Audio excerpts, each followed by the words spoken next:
Welcome to the Pixelberry Choices podcast. You're going to be talking about my first book and choices to the recent books, like how the experience is and how it was when I first started playing it, and like my when I played the first books, how I felt, and then when I played some of the popular books and great books and choices like in the adventure genre like It Lives, Blades of Light and Shadow, Endless Summer, and the recent books that are being released, how I feel about that, what difference can I see, and how it is from that time to this time and how it has been.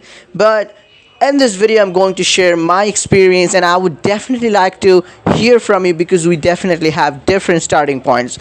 Maybe for the recent books, we have the same books we're reading, but we started reading different books. So I'm really curious to know what books you started playing, and the same thing I'm going to do in the video, I would like you to do in the comment section below. Tell me your experience from the first book and choices to recent books, and how different it felt when you read the books like Blades of Light and Shadow, Endless Summer, It Lives, or other adventurous books.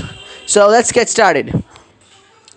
Like I said before, I joined Choices in 2019 October, around that time.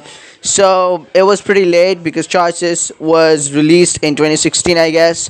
So I was pretty behind when I joined in first. I started playing High School Story, and they guided me to that story, and thank God they did. And it was pretty awesome because I did play one other game before that, but it was nothing like Choices.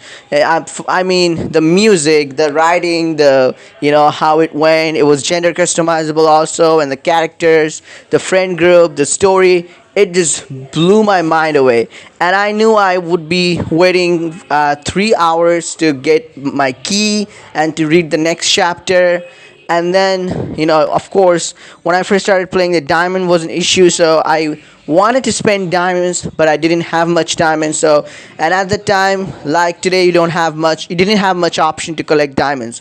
Just 3 diamonds for ad and one free diamond every day, so you needed to wait for 24 hours, and I didn't know that I needed to harvest diamonds, so I kind of skipped some of the diamonds in specifically for cloths and stuff.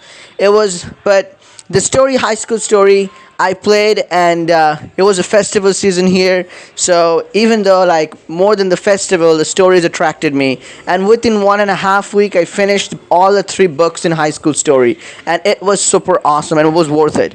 I remember how I waited for the stories. And then after that, I played America's Most Eligible, another awesome gender customizable story. And so at the time, it was really fun. So I felt like maybe I would build my character, and I'm in a high school, or I am in a reality TV show participating with other competitors, and how the story is going on. It was super fun. And like I said before, I hadn't done anything like that, so it was everything new. I would definitely think about the characters sometime, even when I'm not playing the stories. I like to get back to that. And the stories were like a live person to me, all the characters. So it was pretty awesome. And I felt like in the old days, you needed to make a lot of choices, specifically in America's Most Eligible and in High School Story too. For instance, those choices, they're not just diamond options, but normal choices, and that would decide your fate in terms of, are you going to win the competition, are you going to win something, or are you going to come out victorious or not. So I needed to be really focused on the storyline, and timed options were more, so I would be really careful to choose what I'm going to choose. So it was really interesting at that time, and I enjoyed these 2 stories very, very much. And then slowly, I started playing other books, and I started liking them. Big Sky Country, Perfect Match. Then I played Heist Monaco, and other really popular books I played, The Elementalists. And then in 2020, I I was caught up with the new releases, and then I played Blades of Light and Shadow, and it was quite different, I would say, because the genre, it's definitely set in ancient times, not the modern time, and the way it was written. So I really felt like when the first chapter, and FYI, it replaced America's Most Eligible. America's Most Eligible third book, The Wedding Season, it used to release every Wednesday.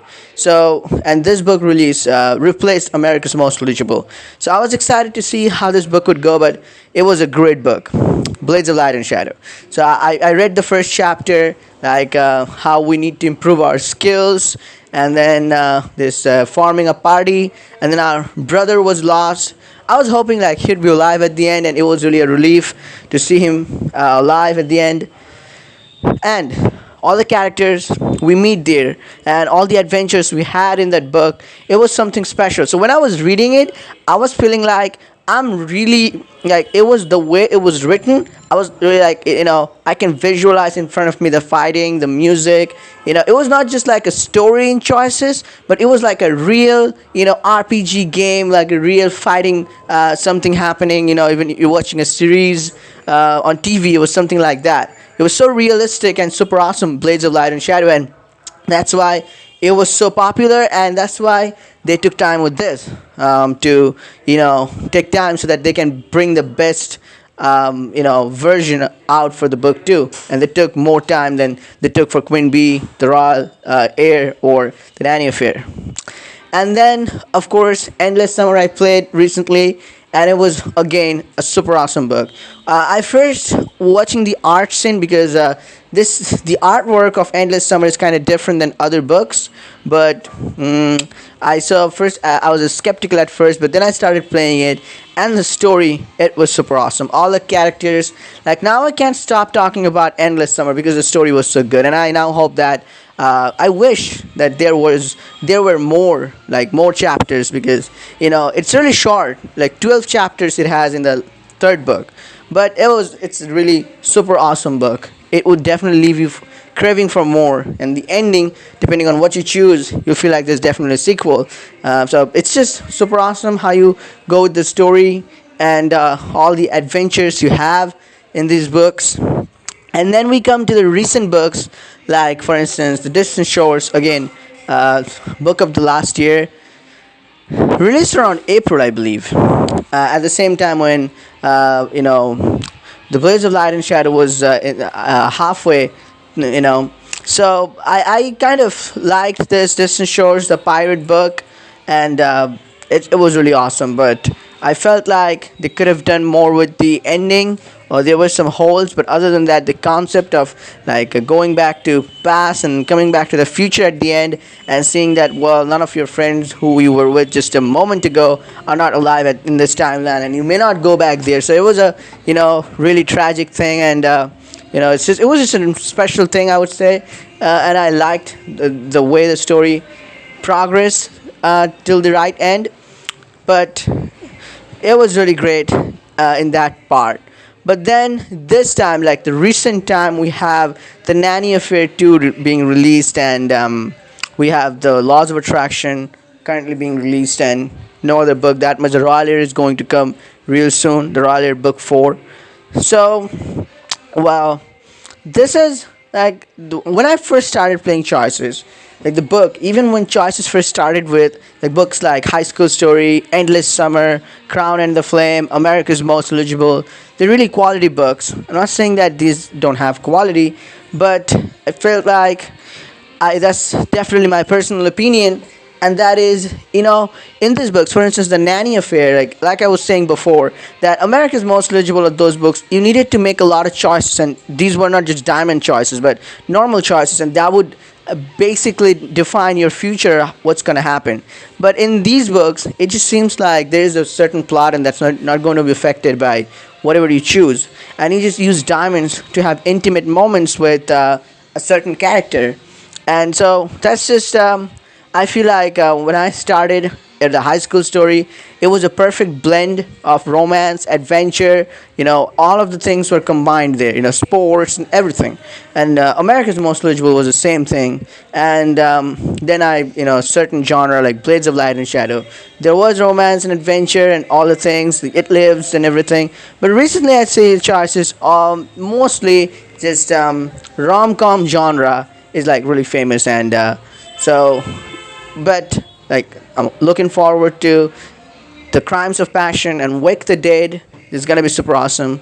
So all in all, when I started, it was really a high ground, because I think we had more to explore from what choices had. But recently, I think it's kind of not what I started with, or not even at the start what we had at the start of 2020. Like foreign affairs, it was a good thing. Laws of attraction, it's a good thing, but I hope like more good things are awaiting us. Slow burn, it's a VIP, but well, it would be fun when it releases for everyone.